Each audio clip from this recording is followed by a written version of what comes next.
Desire, when it is new, is so fresh and life-giving. Have you noticed? Is there any reason that all desire should not be new? In other words, is it normal to want things you already have? Interesting, isn't it? Is desire only talking about what hasn't come yet? So desire is about preference. It's about what I prefer relative to this or that or this or that. So is it possible for a desire to be unfulfilled for a long period of time, knowing what you know about source energy and your worthiness? Do you find it illogical that anyone, even you, would want something and want something and want something and want something and have it not come? Doesn't that strike you as odd? It does us. It strikes us as odd that any of you would have any desires unfulfilled that are aggravating to you. Because when you understand that you are in an environment which produces clarification and causes you to make determined statements or even silent vibrational offerings about what you want, and since we understand that the power of attraction is so strong and the willingness of source to answer whatever is being asked for, from our point of view, it is really illogical that you could have an old stale desire that is troubling to you. But then that's the reason for this gathering, isn't it? We have to say to you that there are a lot of people who do have things that they desire that seem to not be coming to fruition fast enough, or in some cases ever, it seems. But it isn't because you're not worthy, and it isn't because you're not asking, and it isn't even because you're not asking correctly, and it isn't because somebody else is getting it, and it isn't because it is lost out there somewhere and can't find you, and it isn't because there's not enough of it and somebody else has taken the quota of it, and so you have to find another desire if you want to get it fulfilled. It isn't anything like that. All it is that you are asking for something from a vibrational standpoint that is different from what you are asking for. And we think the trouble that you're having is that you have come to count so much on words and action, thinking that you make things happen through your action or that you make things happen through your words, when really everything happens through your vibration. So you could be asking for something steadily, often, loudly, and it may not be manifesting in your experience because you're asking from a pessimistic standpoint, or you're asking from a non-believing standpoint. You're asking from such a knowledge base of how things are that you are literally vibrationally blocking how you would like them to be. You're so accustomed to observing what is, to noticing what is, to talking about what is, to documenting what is, to making historical monuments about what is. It's no wonder your vibration gets full of what is. And that's a good thing if what is pleasing you, but it's not so good if what is not something that you want to keep replicating in your experience. So what happens to so many of our physical friends, bless your hearts, and we mean that in every sense of the word, you have become such realists, such observers of reality, such documenters of facts, such proponents of truth, that in many cases you have lost your ability to imagine yourself into a better place. Even though when you came forth into this physical body, that's exactly what you knew you would do. You never said, I'll go forth and look around and I'll just regurgitate what is. You said, I'll come forth, I'll look around, and from what I see, I will conjure, identify, bring into focus, extract, mine, hone, discover. I will find my way. I will create what pleases me from all of this. I'll take some of that and some of that and some of that and some of that, and I'll put it together, and I will create something different than anyone has ever created, that is unique to the personal preferences that are me. So you said, I'll be born into a specific environment, and that will influence me. And I'll co-create with others, and that will influence me. And I will steep myself in the knowledge of the world, and that will influence me. But from all of this trial and error, from all of this moving through life, you said this, we heard you, we promised we would remind you. I will conjure, fashion, faction, determine, decide, prefer my own way about everything. And the universe will supply the goods, whatever's necessary, to bring it into manifestation. And you said, and the nice thing about this kind of molding process is, as it unfolds, if it doesn't please me, I can continue to modify it. You knew when you were born into this physical body, you knew long before that, you know from your broader non-physical perspective that you cannot get it done. None of us do. We are eternal beings. And you cannot get it wrong, because should you stand in a place that feels not good to you, from that clarifying position, you identify what you would prefer. And in the moment that you identify it, Source goes to work on delivering it. Your only work is you've got to go with the flow of your new determination. You can't continue to beat the drum of where you are. Now, why do you do that anyway? Well, we're not really asking you. We're wanting to pose the question so that you might ask yourself, why would I do such a thing? And we want to help you let yourself off the hook by saying to you, you do such a thing because somehow along your path you have become convinced that it's very important to explain where you are. And there is substance to that, because there is this distance to travel from where you are to where you want to be. So knowing where you are does give you some information about whether you're moving in the right direction or not.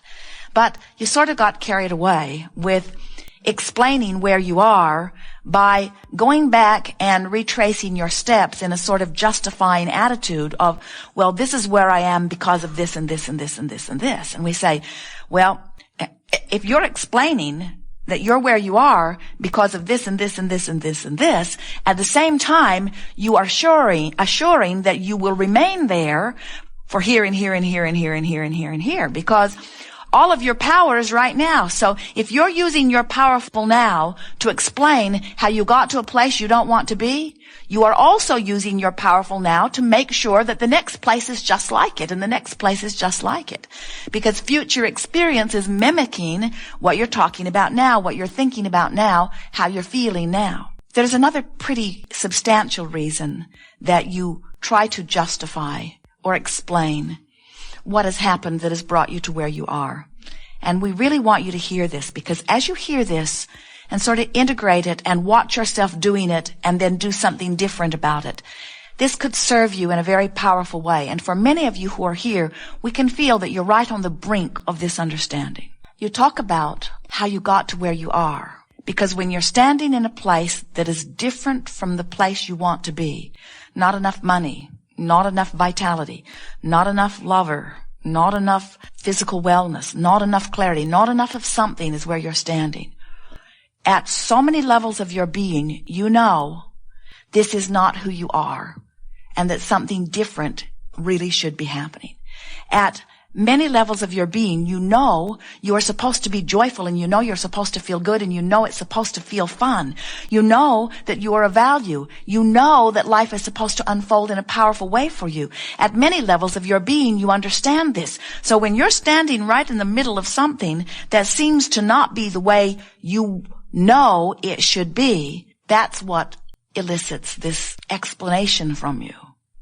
And so next time you catch yourself explaining how you got to where you are, just stop and laugh and say to yourself, or to whoever's listening, if they're willing, the only reason that I keep beating this drum of justification is because I know who I really am, and who I really am is healthy.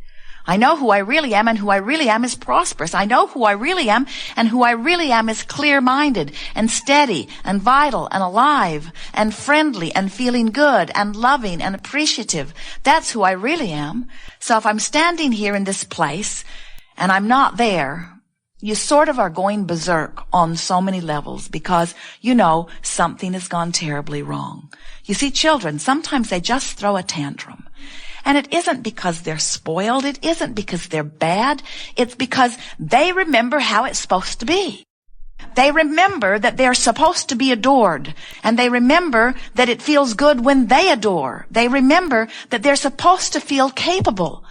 And so if they're feeling confined, if they're feeling unloved or not appreciated, or if they're feeling in bondage, or if they're feeling held back, and they throw their tantrum, look at them and say, we all do that in some degree when we are not allowing ourselves to be, or when we are not feeling that we are being allowed to be who we are. Now, for most of you, it's that feeling of loss of freedom. It's that feeling that something has happened, someone is stronger, someone is bigger, someone is disorganized, someone is wrong, someone's in my life, and them being in my life makes my life not as good if they weren't in my life. Or something has happened and it would feel better if it would go away. And what we've noticed as we watch you run the gamut of your emotions, all the way from despair all the way up to that appreciative, joyous ecstasy that you find in words that you describe like passion, that gamut of emotions or vibrational frequencies that you translate through your solar plexus, that gamut of emotions is always about how empowered you feel or how disempowered you feel, how free you feel to be who you are or how suppressed you feel to be who you are. So, we want to tell you right up front, you are lovers. You were born to love. You are love. That's who you are. So if someone is standing before you and they are so blasted, unlovable, that you'd like to just kill them, you tend to want to give them the credit for how you feel. Because you didn't feel that way before they were standing there behaving in that way. And now they're standing there behaving in that way, you would like them to change their behavior so that you could feel better, wouldn't you? Admit it, we know. We read minds. But it's a trap, isn't it? Because you can't round them up and make them behave. They squirt out in all kinds of different ways. They escape, and you can't catch them all. In other words, if your happiness depends upon controlling the behavior of even one other, you are in deep doo-doo. Because you cannot vibrate for another, but you can vibrate for yourself. So, the art of allowing says, I'm going to learn how to offer a vibration no matter what so that I allow connection to source, which is what feels good. So, I don't have to throw any more tantrums. I don't have to have any more panic attacks. I never have to be afraid of anything. I can feel good under any and all conditions because I have the ability to focus my attention, past, present, and future, into thought patterns that feel good. I can allow the flow. The flow of what? The flow of connection to who you are. You are extensions of source energy. You are flesh, blood, and bone. You are beautiful in your bodies. But everything that you are in your bodies is a translation of the energy that you really are. You are eternal energy beings. You are transmitting and receiving mechanisms as you stay here in your bodies, but you are current, you are energy, you are vibration. So when we talk about going with the flow, or when we talk about the art of allowing what? The art of allowing your alignment with who you are. The art of allowing yourself to be in vibrational alignment with the energy of your source. For a while, we called this gathering the science of deliberate creation. But we saw you thinking too hard when we called it the science of deliberate creation. Oh, science, I must study. We like the word science because it indicates something that is continuing to evolve. Deliberate, we like the word deliberate because that means I'm going to deliberately offer thought. And deliberately offering thought is so much more rewarding and so much of greater value to you than to offer thought by default or to sloppily offer thought. In other words, it's easy to just look around and talk about what you're seeing. It takes more concentration to look around and select the aspects of that which you are seeing. And the way you determine what aspects you're wanting to focus upon and activate in your vibration is by the way they feel. It's not so different from going to a buffet. You sort of pick your way through a buffet, and in time, you learn how that looks like that tastes when you get it in your mouth. And if it's unappealing to you, you don't do it very often. Sometimes something will fool you by the way it looks, but usually you can tell pretty much by the way it looks, and certainly by the way it smells, how it's going to taste when you get it in your mouth. And we want you to realize that your emotions are giving you information that is similar about all things that are important to you.